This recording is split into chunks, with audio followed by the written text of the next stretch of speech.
Pas materiali që ndjekëm pikërisht për trajtimin e lëkurës, ne e dim që gjatë muajve të dimrit lëkura jon përballet me sfida të shumta, si tharja, iritimi dhe ndjeshmëria e shtuar. Temperaturat e ulta, era dhe ajri i thatë ndikojnë drejt për drejt në shëndetin e saj. Për të folur më gjërësisht se si duhet të kujdesemi për lëkurën, këtu me mua në studio kemi dermatologun e mirë njohur Nora Pollozhani. Mirë se erdhe doktoresh në emisionin tonë Ritmi i ditës. Mirë se u gjeta dhe faleminderit për ftesën. Atëherë e dim që dimri shpesh konsiderohet, mund të themi, një ndër periudhat më të vështira për lëkurën. Mund të na thoni çfarë ndryshon realisht në lëkurë gjatë motit të ftohtë? I the edhe vetë në fillim, domethënë, është temperaturat e ulta, kushtet klimatike të ndryshme që mund shfaqen gjatë sezonës të dimrit, që mund të jenë shi, erë, borë. Gjitha këto bëjnë një stres të vazhdueshëm në lëkurë, e cila elementet të cilat mund bëjnë që ajo të dëmtojë dhe të humbë atë barrierën e vetë mbrojtëse, dhe si pasojë e kësaj, nëse nuk kujdesemi për lëkurën, nuk japim kujdesin e duhur, mund të shfaqen hap pas hapi simptoma të cilat edhe mund të shqetësojnë pacientët pastaj. Sepse është ndryshe kur e sheh vetëm një lëkurë të thatë, është ndryshe kur ajo thatësia fillon të flet nga pak. E kupton, fillon ke kruarje, ke djegje, dhimbje mund të kesh nëse është ekstreme dhe kemi qarje të duarve. Dhe sepse shpesh, sidomos të ata që kanë predispozita për ekcema, shkon deri në plasaritje të lëkurës në pjesët që janë më të ekspozuara ndaj këtyre faktorëve të jashtëm. Mund të na thoni se si ndikon ajri i ftohtë dhe era në barrierën natyrore të lëkurës, përveç këtyre që i potencove sadopak? E dehidraton lëkurën. Domethënë lëkura e humb ujin dhe si pasojë e humbjes së ujit, ajo shtresa mbrojtëse është më e ndihshme dhe këtu mund të futen pastaj edhe qeliza inflamatore, të cilat në stadiumet më të përparuara, tash mund të shfaqen me skuqje, djegje dhe kruarje. Nëse nuk e hidratojmë lëkurën, ai filmi mbrojtës, sepse lëkura pjesa e sipërme është nga keratinocitat, të cilat janë të kapura njëra me tjetrën me ca lidhje të forta, të cilat bëjnë që të gjitha ato elementet ushqyese të rrinë brenda në lëkurë, që të mos me dëmtimin e kësaj shtrese, domethënë kemi humbje të lirë të ujit dhe si pasojë e kësaj shfaqen ato simptomat e lëkurës thatë. Këto simptoma janë edhe më të ndjeshme të ata që kanë predispozitë ose që kanë sëmundje bazë dermatologjike, të cila mund të eksacerbohet. Çfarë duhet të kemi parasysh gjatë kësaj periudhe? Si duhet të kujdesemi për lëkurën tonë në këto temperaturat e ulta? Bazësh, në për shumë emisione e kam përmendur dhe të gjithë e dinë më, sepse jemi në një kohë ku mediat sociale e bëjnë të vetën, dhe TikToku, Instagrami, kemi me milion, jo vetëm influencera, që nuk janë profesionistë dermatologjisë dhe mund t'japin dhe ndonjëherë dhe këshilla të dëmshme, mirë për shumica janë të informuar, por kemi edhe dermatologë që drejt për drejt japin këto këshilla. Është ajo baza, domethënë, hidratimi i lëkurës, që siç duhet edhe për organizmin, pirja ujit e shpesht, domethënë deri në 2 litra në ditë, edhe për lëkurën duhet një hidratim bazë me kremra të cilat duhet t'i përshtaten sezonës në të cilën jemi, sepse realisht jo vetëm dimri, çdo stin i ka sfidat e veta në lidhje me lëkurën, dhe këto sfida janë bërë dhe dëmtimet që ndodhin gjatë këtyre stinëve janë më shumë më të prekshme, janë më shqetësuese për pacientat, sepse standardet e pamjes janë rritur shumë dhe gjithashtu edhe për kujdesi dhe niveli i stilit jetës është shumë i lartë, kështu që edhe kujdesja e lëkurës është shumë e pranishme te shumica. Mirë po, prandaj duhet përdorimi i kremrave të jetë ajo si një pjesë rutinë e përditshme. Varësisht nga tipi lëkurës. Këtu mundet të konsultohet dermatologu, sepse shpesh kemi has me pacientat të cilët përdorin një krem që nuk ju përshtatet, edhe pastaj dorëzohen, thonë jo, lëkura ime nuk i don kremrat, Edhe si pasojë asaj mund të kenë komplikime dhe shqetësime me lëkurën më tutje. Ju e cekët hidratimin, sa është i rëndësishëm hidratimi për lëkurën tonë dhe mund të na thoni dhe sa shpesh duhet të bëhet gjatë kësaj periudhe të themi, ose gjatë ditës, gjatë javës e kështu me radhë? Gjatë ditës mjafton një herë një krem i cili është i përshtatshëm si thash për lëkurën, dhe kohën e dimrit më të përshtatshëm janë kremrat me urea, sepse ato ndihmojnë në hidratimin e lëkurës. Pastaj varësisht nga lloji i lëkurës që kemi, disa pacienta kanë lëkurë shumë të thatë, dhe ata duhet shkohet dhe në fakt stimën e dimrit sugjeron më shumë kremrat të cilat janë më të yndyrshëm. Ndërsa kundërta verës sugjerohen kremrat që janë më të lehta dhe që nuk do ta ngulfojnë lëkurën. Përdorimi është mirë të përdoren çdo ditë normalisht, mirë po mundet edhe të përdoren 2-3 herë në javë, varësisht nga tipi i lëkurës. Ata që kanë lëkurë të thatë e ndjejnë, duhet të mësohen të gjithë që ta shohin lëkurën. Ai lëkura e thatë duket që është e thatë, domethënë është lëkura dehidratuar mund të ketë një qërim të lehtë si lloj pluhuri që përshkruhet, që na ndodh gjithsesi. Po të gjithëve na ndodh ajo, se është proces natyral dhe ato shenja janë si një indikim që duhet të hidratohet. Nëse çdo ditë e ndjen lëkurën që e ke të thatë, sepse është edhe ndjenja e shtrëngimit, e një irritimi, ose mundet të shfaqet e disa me krurje, atëherë ajo të tregon, domethënë duhet vetëm të jesh i vëmendshëm dhe ta dëgjosh. Dhe secili mund ta bën atë, nuk është se një gjë është e vlefshme për gjithë. Secili duhet të jetë më i ndjeshëm, sidomos nëse s'ka asnjë problem me lëkurën, domethënë s'ka smundje. E ndjen vetë se kur e ka të nevojshme aplikimin e kremrave. Doktoresha, mund të na thoni sa ka produkte kozmetike që duhet shmangur gjatë motit të ftohtë, të themi, të kësaj periudhe? Sidomos kur bëhet fjalë për ne femrat që e kemi parasysh këtë periudhë. Cilët ato janë? Në fakt, periudha e dimrit është periudha më ideale për procedurat të ndryshme kozmetike. Mirë po normalisht që duhet dhe mirëmbajtje pas atyre, për dallim që vera për shembull është ndaluar të bëhen pilizet kimike ose metoda laserike të ndryshme, ndërsa dimrit i kemi këto mundësi t'i bëjmë, vetëm ato duhet për herë të jenë të sugjeruara nga një specialist, nga një mjek, sepse aplikimi dhe formimi i një rutine në bazë të asaj çfarë dëgjojmë mund të çojë shpesh në komplikime dhe edhe nëse nuk ke smundje të shfaqesh një patologji të re në fytyrë. Doktoresh, mund të na thuani se mungesa e diellit sa ndikon në shëndetin tonë dhe në lëkurën e çdo njeriu? Normalisht ndikon shumë. Ne të dermatologjisë këtë diellin e kemi si thik me dy presa. Dielli është jetë, diellit kuptohemi, dielli është çdo gjë. Vetë ekspozimin në diell na bën të ndihemi mirë, çliron disa endorfina të cilat na krijojnë një ndjenjë të mirëqenies.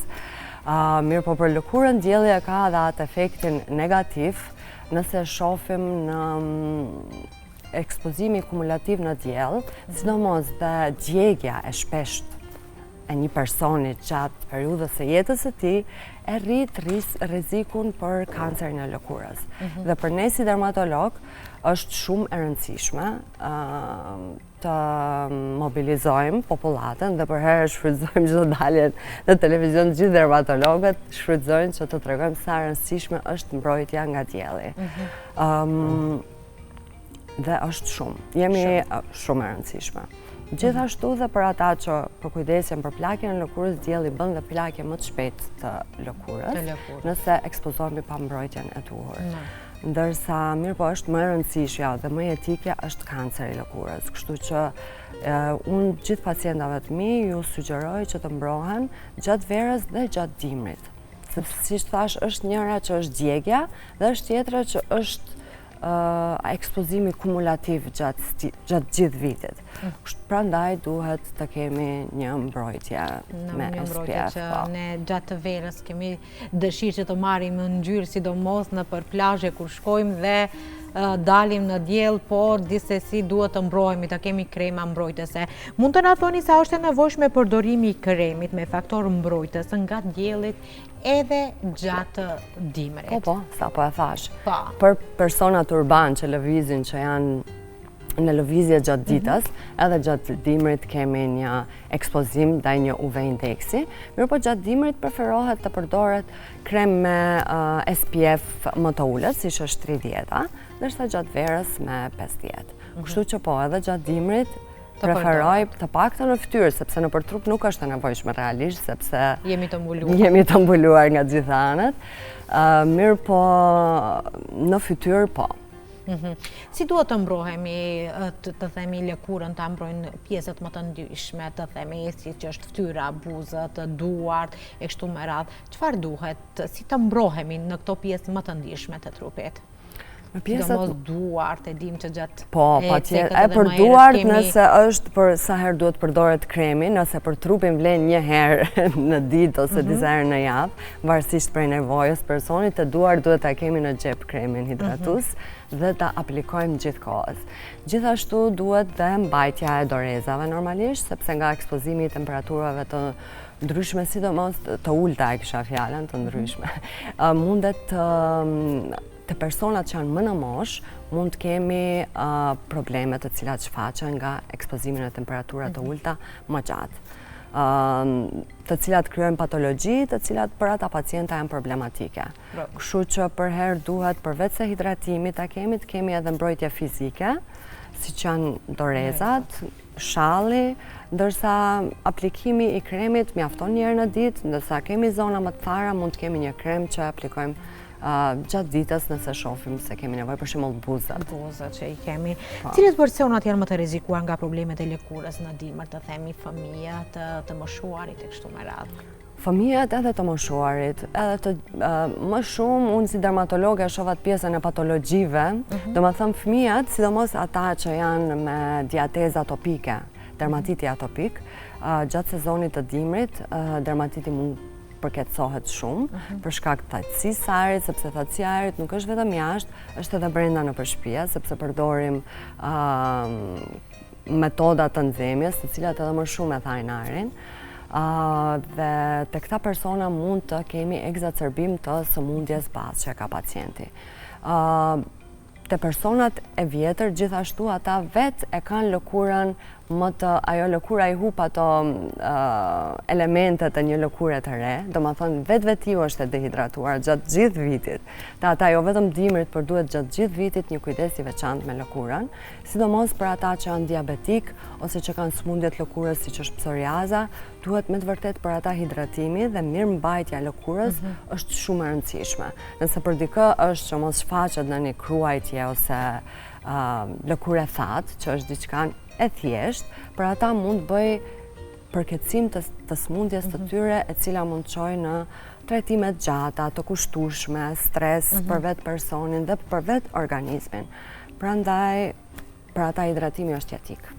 Përveç hidratimit, çfarë duhet kemë parasysh kjo kategori e personave që kanë probleme me lëkurën, si psoriaza, këto që i potencuat ju? Po, ata duhet t'jenë në kontakt për herë me mjekun, t'i besojnë mjeku, dhe në shenjat e para që shohin që ka përketësim të sëmundjes, të drejtohen të ata. Sepse tani me mjekësia e re është parandalimi. Këtu nuk mund të parandalojmë sëmundjen, mirë po të parandalojmë një epizod përketësimi në kohë është shumë e vlefshme, si për personin dhe për mjekun është kënaqësi normalisht, sepse dhe ne e shohim se sa është e rëndë kesh sidomos sëmundje kronike të cilat ndikojnë mjaft në kvalitetin e jetës të pacientëve. Ne dim që ushqimi luan një rol shumë të rëndësishëm në organizmin e çdo njeriu, të si ndikon ushqimi dhe lëngjet në lëkurën e njeriut. Kjo vlen të njëjtat gjëra vlen për gjithë organizmin. Lëkura është vetëm një organ i cili ka kontakt me botën e jashtme dhe është shumë i dukshëm, hidratimi normalisht edhe ushqyerja sa më e shëndetshme. Me gjëra të cilat nuk kanë prezervativ, fruta, perime, mish, gjëra natyrale, vezë, të mos përdoren gjërat me me indeks lartë glikemik ose me sheqer artificiale.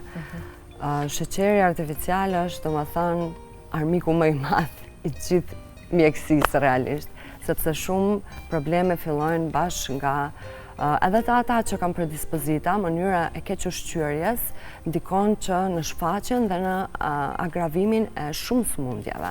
Jo të gjithave, mirë po shumë sëmundjeve kronike. Dhe kjo vlen dhe për sëmundjet internistike, si që janë të zemrës, diabeti dhe gjitha këta. Dhe mund të na thoni se cilët janë ato shenjat e para që një person mund të ketë probleme me lëkurën, dhe kur duhet të drejtohet tek dermatologu, mos ta presim deri në atë momentin e fundit deri sa të na hapen plak, të themi të bëhet një skuqje, një kruarje e kështu me radhë. Cilët janë ato shenjat e para? Mund të na thoni që një person ka probleme me lëkurën dhe duhet të drejtohet tek dermatologu. Po, lëkura për ndryshim nga organet tjera, fatmirësisht, është goxha llafazane. Unë them është organ femër, që flet shumë, sepse çdo gjë shihet, çdo gjë është e dukshme. Ata persona që nuk i lën ose që kanë parë që hezitojnë, shkojnë te mjeku, ndonjëherë është neglizhenca dhe mundohen ta shtyjnë dhe ta anashkalojnë, ndonjëherë është edhe frika e kontaktit me mjekun ose se çfarë do i thot mjeku, çfarë është ajo që e kanë. Dhe kështu mund ta shtyjnë vizitën tek mjeku. Kështu që për herë kur shohim diçka të re në lëkurë, nuk është më e nevojshme të shkohet te mjeku vetëm kur ka diçka ekstreme dhe që na mundon shumë, nuk është e domosdoshme të shkojmë deri në atë pikë. Në shfaqjen e parë të shenjave, diçka që të duket e çuditshme, që nuk të duket e natyrshme për lëkurën tënde, ose senzacione të ndryshme që ti përjeton dhe që vijnë nga lëkura normalisht, dhe të duken se kur janë jashtë normales tënde dhe funksionimit të organizmit tënde dhe lëkurës tënde, është mirë për herë të konsultohet mjeku. Mund të themi që a mund të merakosemi? E dim që çdo stim, vera, pranvera, vjeshta, dimri sa do pak ndikojnë në lëkurën tonë. Cilët janë ato ndryshime që ndodhin në çdo stim? Çdo lëkurë, çdo organizëm nuk është i njëjtë, po sa do pak kemi diçka të ngjashme. Mund të na thoni cilët janë ato ndryshime që varian te këto stinat? Dimri njihet me lëkurën e thatë. Vjeshta fillojnë ato, lëkura është e thatë në vjesht, jo nga kushtet e vjeshtës, por nga ekspozimi fort në diell që e kemi pas gjatë stinës së verës. Domethënë, sikur gjitha që e kemi investuar në lëkurë gjatë verës, e përjetojmë në vjesht. I shohim hiperpigmentimet, të cilat janë nga ekspozimi jo i duhur në diell, tharjet e lëkurës, ndërsa gjatë verës, ajo që e shohim më shpesh normalisht që nuk duhet ta shohim, po janë djegjet e lëkurës, edhe gjatë verës lëkura thahet, varet nga personi, dikush mund ta hidratojë dhe ta mbajë të hidratuar lëkurën, mirë po shumica nga jeta e përditshme dhe nga angazhimet e shumta dhe nga dëshira për ta shijuar diellin, harrojnë të aplikojnë edhe faktor mbrojtës, edhe krem hidratues, kështu që ajo e bëjnë lëkurën të vuaj, i pëlqen ajo rrezitja, ato ngjyra që e merr lëkura gjatë verës. Dhe gjatë vjeshtës i kemi më shumë efektet anësore të verës. Pranvera është më e lezetshme për lëkurën, unë mendoj, sepse nëse jemi kujdesur gjatë stinës së dimrit. Kështu që nëse shohim alkohol, gjatë gjithë stinëve duhet ta hidratojmë lëkurën. Streset janë të shumta, mirë po principi i përkujdesit është i njëjtë. Të aplikohet një krem, në varësi mund të ndryshojë lloji kremit cili përdoret verës ose dimrit, sepse nuk mund të përdorim krem të yndyrshëm verës, do ishte e padurueshme. Principet janë të njëjta, SPF edhe dimrit edhe verës. SPF i dimrit është vetëm në fytyrë normalisht, mund të përdoret edhe të duart, ndërsa gjatë verës përdoret në të gjithë vendet që janë të ekspozuara në diell. Sa ndikon stresi, të themi, edhe në lëkurën e njeriut, e dim që kemi një jetë shumë dinamike. Ndikon normalisht, stresi ndikon në gjithë organizmin, ndikon në lëkurë, në mënyra të ndryshme realisht mund të themi, sepse personat që janë të stresuar edhe nuk e dëgjojnë lëkurën, është në radhë të fundit, si themi. Mirë po ndikon në paraqitjen e lëkurës, gjithashtu stresi ndikon edhe si një trigger për sëmundje të ndryshme, për të cilat personat i kanë të predispozuara. Do me thënë, stresi është një faktor i cili bën diçka që ka qenë e fjetur të shfaqet. Edhe stresi kronik si ekspozimi në diell është një faktor që me kalimin e kohës nuk ka momente akute që do duket, domethënë, mirë po nëse jemi të ekspozuar gjatë kohë në stres, secili mjek e njeh një person, është e dukshme një person që është i ekspozuar shumë gjatë në stres. Nuk flasim këtu për stres akut, domethënë. Kam provim, sot kam stres, ose e kam këtë punën pres në baroj. Është ai stresi kronik, i cili gjithë kohës është në kokën e secilit. Është një afat gjatë, të themi. Po, është afat gjatë, dhe që mendoj që duhet të gjithë ne të mësohemi ta menaxhojmë, se të gjithë jemi në një shoqëri e cila është shumë e shpejtë edhe shumë e zhurmshme. Dhe duhet të kemi kujdes mos të stresohemi, gjithsesi duhet të kujdesemi në pikë të parë për shëndetin tonë. Më kryesorja. Të flasim pak, zakonisht i kemi ato pikpyetjet. Kur bëjmë dush, kur ta pastrojmë fytyrën, me ujë të ftoftë apo me ujë të nxehtë. Zakonisht këto pikpyetjet i kemi gjithmonë. Kur është dimër, e dim që kemi pak më ftohtë, ta aplikojmë atë ujin të themi më të nxehtë disi. Çfarë duhet të kemi? Është lëkura e donat mesin e ardhë, me thënë uj vakat është më i miri për lëkurën. Uj verë të themi ashtu si të vjetrit. Pak i nxehtë, jo shumë i nxehtë. Uj i nxehtë dehidraton lëkurën. Çdo ekstrem duhet ta shohim sikur negativ për lëkurën, në aspektin logjik nëse duhet shohim. Kështu që edhe për dushin duhet bëhet me ujë normalisht jo shumë të nxehtë. Dhe sugjerohet të mos jeti i përditshëm, gjë që me këtë jetën e shpejtë është gati se e pamundur, prandaj sugjerohet që dushit larja e trupit, dushit jetë sa më i shkurt dhe me ujë me ujë jo shumë të nxehtë. Sepse çdo ditë nëse bëjmë ekspozim gjatë ujit shumë të nxehtë, periudha më të gjata, definitivisht do kemi probleme me lëkurën dhe tharjet lëkurës. Cilet janë ato gabime që ne si njerëz i bëjmë më së shpeshti gjatë kësaj periudhës, por edhe gjatë jetës tonë të përditshme që ndaj kujdesit të lëkurës tonë? Unë mendoj SPF-i është më i madhi problemi që është e ne. Gjeneratat e reja kanë nisur ta përdorin, mirë po kemi edhe gjeneratat të moshës mesme që kanë problem ndonjëherë në pranimin e kësaj që duhet të përdorë. Ky është problemi më i madh. Unë mendoj sepse edhe ky i ka pasojat më të mëdha, që është kanceri i lëkurës. Kur flasim për lëkurë të thatë ose më të dehidratuar, ose të dëmtuar, ose më shumë të plakur nga ekspozimi në diell ose jo hidratimi i duhur, në aspektin si mjek, nëse është lëkurë e shëndetshme, është okay.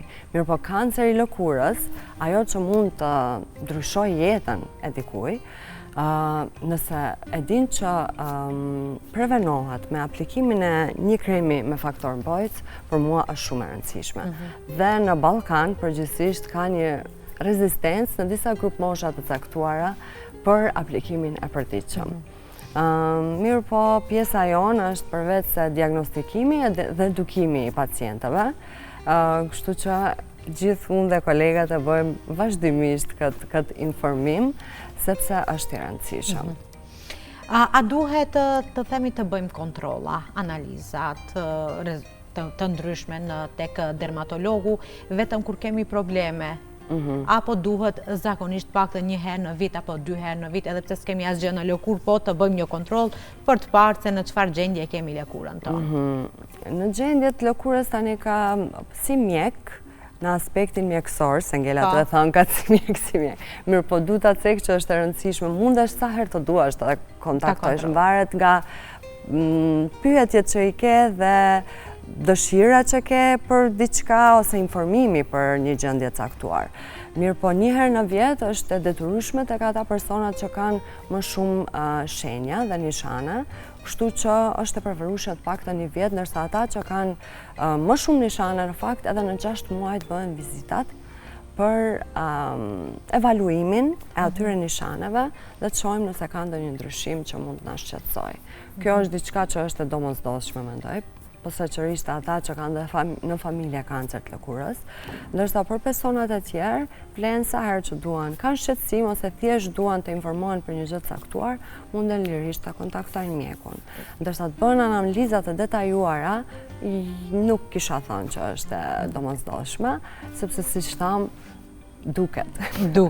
Lëkura flet vetë nëse kemi probleme ose një patologji të caktuar, varësisht patologjisë, aty normalisht që varësisht patologjisë bëhen të gjitha analizat të cilat janë të nevojshme.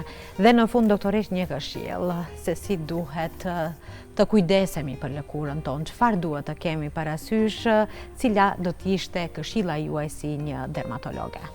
Si një dermatologe, unë ju them gjithëve të kujdesen njërë për veten, për të gjithë organizmin dhe bashkarisht me atë edhe me lëkurën. Sepse lëkura është pasqyra e shëndetit.